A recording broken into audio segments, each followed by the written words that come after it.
It's got 70,000 miles on it, and I'm just going to change the belt preventatively. So I've got a new belt. I want to video the belt though, so I can remember how it's routed, and that way I can get it back on. Because some of these, you look at it and you go like, okay, yeah, that makes sense. And then you go to put it on, it's like, where the heck did it go? And so I videoed my Jeep in the past, and I'm videoing this one now. So right now we're coming in on the driver's side here, and it looks like it comes right over the top of the alternator there, and then it goes underneath that idler right there. Where my socket's attached, right there, that's the tensioner. Okay. And it wraps around the tensioner. Let me drop the camera down here a little bit lower. I have to get down on the fan blades here. So I'm not blocking all the light, but it goes around the tensioner from the passenger side of the vehicle. Okay, let's look down lower while we're here. It goes down the AC compressor, straight down from the alternator down to the AC compressor.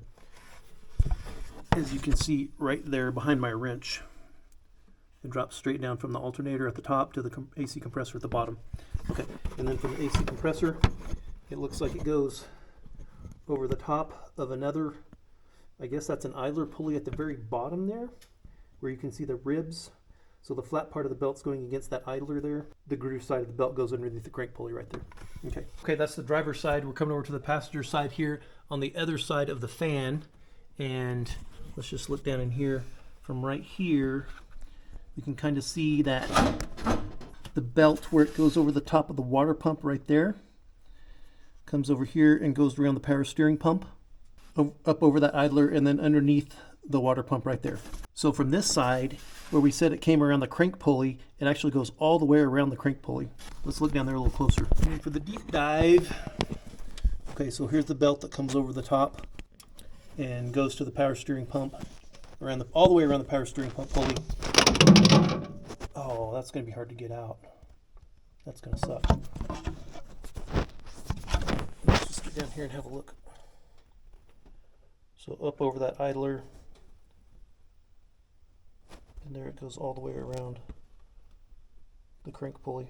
All right, now that we got pretty good video about where the belts run, hopefully it's enough. And let's go ahead and get this off here. So it's a 14 millimeter. We're gonna pull the tensioner that way. Oh, my stool's sliding out. And hopefully that's enough to get the belt off.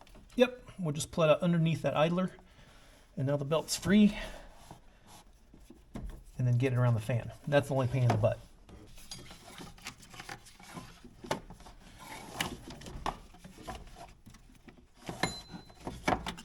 We got our new belt here, Gates. Now hopefully this is the right belt that they sent me, K070846. Just make sure it measures out correctly here. Looks like the right belt.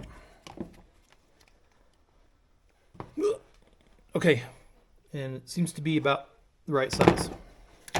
Now this old belt here, doesn't really look too bad. Did it need to be changed? Probably not.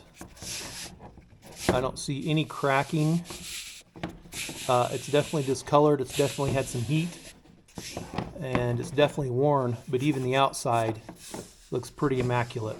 So we're gonna double this up here, keep it in the package, keep this in the back of the car, just in case we have trouble on the road. Now I can hear what some of you are saying. It's a Toyota. What are you gonna need parts for?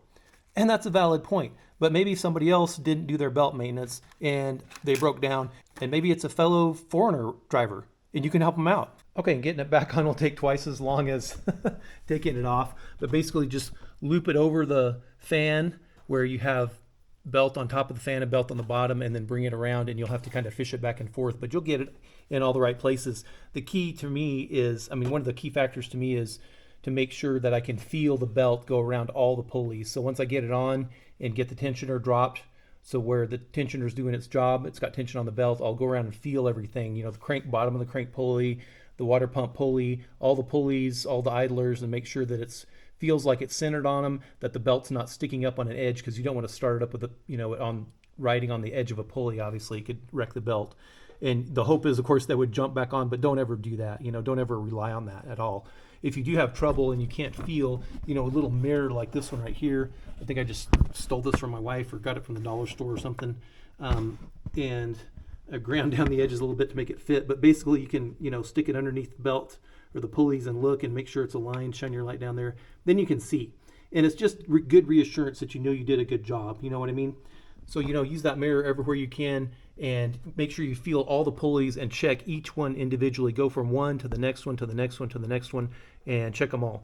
Now, if you do get lost and your video doesn't help you, you can just get online and basically, bring up a diagram. And I just typed in pulley diagram for 2019 5th Gen 4runner, and that's what this brought up. And it's a lot easier if you can see it like this. You got your power steering pump, you got your water pump, you got your alternator, you got your compressor, and you got your crank pulley. Otherwise, they're just a couple idlers, 3 idlers. They say idler number 1, idler number 2, idler number 2, but I don't know what that means. And then there's your tensioner right there.